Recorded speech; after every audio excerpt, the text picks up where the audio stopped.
मैं अविनाश स्वागत करता हूँ आपका एक नई वीडियो में। ये वीडियो हमारा जूनियर असिस्टेंट 55-12 के ऊपर है। 29 जून को इसका एग्ज़ाम है। एडमिट कार्ड आ गए हैं, तो अंतिम समय में क्या रणनीति होनी चाहिए एग्ज़ाम सेंटर को लेके, पेपर हॉल को लेके, सेफ स्कोर को लेके। तो बच्चों के मन में बहुत डाउट है, बच्चे बहुत परेशान हैं, तो उस पर हम लोग डिस्कस कर लेते हैं, क्योंकि हम भी उसी दौर से गुजरे हैं, तो हम उन चीज़ों को समझ सकते हैं। 29 जून को यूपीपीएससी मेंस भी लगा हुआ है, तो जो भी साथी हमारे मेंस देने जा रहे हैं उनको बहुत अग्रिम शुभकामनाएं। अब सफलता प्राप्त करें, बहुत अच्छी। आगे आते हैं हम लोग वापस अपने टॉपिक पे, जूनियर असिस्टेंट 55-12, है ना। उसके पहले मेरी एक अपील है कि जो भी साथी मेरी तरह लेखपाल वीडियो या इलाहाबाद ग्रुप सी की वैकेंसी, जिसका कि जो ग्रेड पे 2000 है, अगर आप उस ग्रेड पे में आते हैं तो प्लीज़ अपने और जो साथी हैं उनके भी अपने परिवार हैं, उन परिवार में खुद से आने का मौका दें। ईश्वर आपको और आगे सफलता देगा, है ना। तो ये हमारी नैतिक जिम्मेदारी बनती है कि हम बेरोजगारी का आलम आप जान ही रहे हैं, हम लोगों ने कैसे फेस किया है, हम सभी कहाँ कहाँ से निकल के आए हैं। जो प्रथम नौकरी में, जो अन्य नौकरियों में थे, उनकी अपेक्षा हम लोग ज़्यादा उस दर्द को समझ सकते हैं। तो गुजारिश है कि आप लोग अपने अन्य साथियों को मौका दें, ये मेरी आपसे। आगे आते हैं कि एग्ज़ाम सेंटर बहुत साथियों के बहुत दूर चले गए हैं, तो आप लोग अपने अपने तरीके से देख लें और मैनेज कर लें। अगर जिन साथियों का सेंटर बहुत दूर चला गया है तो एक दिन आप पहले पहुंच जाएं। अगर आप एक दिन पहले पहुंचते हैं, सुरक्षित रहें और आराम से कहीं भी स्टे करने का देख लें, होटल या रूम जो भी आप अपने बजट में हो, या स्टेशन वगैरह गर्मी है तो आप आराम से वहाँ भी लेट सकते हैं। इससे कोई बड़ी बात नहीं होगी कि संघर्ष का दौर है और जो स्टूडेंट इसमें तपता है वही खरा सोना बनता है। तो आप ऐसे इसे मैनेज कर लें।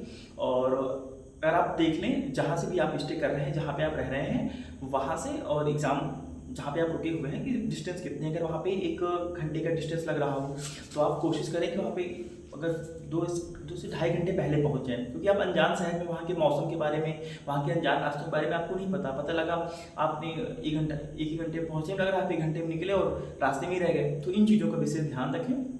वापस आते हैं, हमारा जो ये हमने सेंटर्स की बात कर ली, पेपर सॉल्व करना है, एग्ज़ाम में क्या रणनीति होनी चाहिए, क्योंकि बहुत बच्चों ने तो बहुत पढ़ लिया है। जब आप सेंटर हाल पहुंचेंगे तो आपको बहुत सारे बच्चे मिलेंगे पढ़ाकू भी, वो सारा आज ही उनको उसी दिन खत्म करना है, क्योंकि वो साल भर तो कुछ किए नहीं होते हैं। तो है ना, वो जो कोड है कि उसको आपको याद रखना है कि अगर आपने 1 साल मेहनत नहीं की है तो 1 दिन से फ़र्क नहीं पड़ता है, अगर आपने पूरे साल मेहनत की है तो फिर 1 दिन से फ़र्क नहीं पड़ता है। तो इन चीज़ों को याद रखें, अपने माता पिता, अपने आराध्य को याद रखें, काम रहें, शांत रहें, इन फालतू के लोगों से दूर रहें। परीक्षा हाल में जाएं, आराध्य को याद करें जब भी आपको पेपर वगैरह मिलता है। शांत रहें, जितना आपने पढ़ रखा है बहुत इनफ है। अंत समय में आपको ज़्यादा एफर्ट करने की कुछ भी ज़रूरत नहीं है कि आप एग्ज़ाम में पूरा डेटा ही कलेक्शन करके यहाँ वहाँ कर रहे हैं। शांत रहना है आपको पूरी तरीके से, और पेपर का जो मूड है उसको समझना है, पेपर देखना है, जो भी सबसे आप लोगों का स्ट्रॉन्ग पॉइंट होता है उसमें। जैसे इसका अगर हम बात कर लेते हैं, जो क्योंकि ये जो पेपर होने वाला है इसमें 100 क्वेश्चन है, और क्योंकि इसमें मैथ नहीं है, रीजनिंग है, हिंदी, जीके और कंप्यूटर, इनका टॉपिक लगा हुआ है। तो 100 क्वेश्चन से 1/4 की माइनस मार्किंग इसमें हो रही है, मतलब। तो इन चीज़ों का आपको ध्यान रखना है, जो भी आपके बहुत मजबूत टॉपिक है उनको आपको सॉल्व करना है, क्योंकि जब इसमें आप टाइम सेव करते हैं ना तो आप दूसरे टॉपिक्स को भी मैनेज कर पाते हैं। तो इन चीज़ों को आपको ध्यान रखना है कि पेपर जो सॉल्व करना है, पेपर सॉल्व क्या रणनीति होनी चाहिए। जो अगर बहुत आप मान लीजिए पेपर सॉल्व कर रहे हैं और पेपर सॉल्व करने के दौरान बहुत सारे प्रश्न आपको बहुत अजीब से लगेंगे और आप उसमें उलझेंगे कि नहीं यार मुझको तो इसको सॉल्व ही करना है। तो ऐसे प्रश्नों से आपको बचना है। हर एग्जाम में ऐसे प्रश्न होते हैं 4-5 जिनको आपको नहीं करना होता है, क्योंकि आप इसमें फंसेंगे तो फिर जो सफलता है, जो मेन टारगेट है, उससे आप दूर हो जाएंगे। तो ऐसे प्रश्नों को इग्नोर करना है, शांत रहना है, जो आपके मजबूत टॉपिक्स हैं उन पर आपको पूरा फोकस देना है। ओवरऑल पूरा पेपर अटेम्प्ट करने की कोशिश करनी है। कोई भी सेक्शन या कोई भी पोर्शन बहुत टफ लग रहा है तो इससे आपको ये ज्यूम नहीं कर लेना कि अब मेरा सिलेक्शन नहीं होगा। पूरे 2 घंटे में आपके माइंड में ये नहीं चलना चाहिए कि कोई नेगेटिव पॉइंट कि पेपर कैसा है, नहीं मुझे ही नहीं आ रहा है। अगर पेपर टफ है तो सबके लिए टफ है, आसान तो सबके लिए आसान है। तो अपने आप को, अपने माइंड को धैर्य में बनाए रखें और आप बहुत अच्छा करेंगे। सिलेक्शन आपका ही होगा। अगर आपने ज़बरदस्त मेहनत कर रखी है, आपने दिन रात मेहनत करी, सिलेक्शन आपका होगा। इस माइंड सेट के साथ जिए। और बहुत सारे साथी हमारे सेफ स्कोर के चक्कर पड़े, वो दिन रात यूट्यूब पे सर्च कर रहे हैं सेफ स्कोर कितना लाए हैं, क्या करें। देखो यार, यूट्यूब के चक्कर में ना पड़ो, क्योंकि आपको नहीं पता ना, डिपेंड ऑन पेपर मूड। आप कैसे जान सकते हो कि 70 पे होगा, 80 पे होगा, पेपर इतना टफ आ गया, 50 नंबर नहीं ला पा रहे।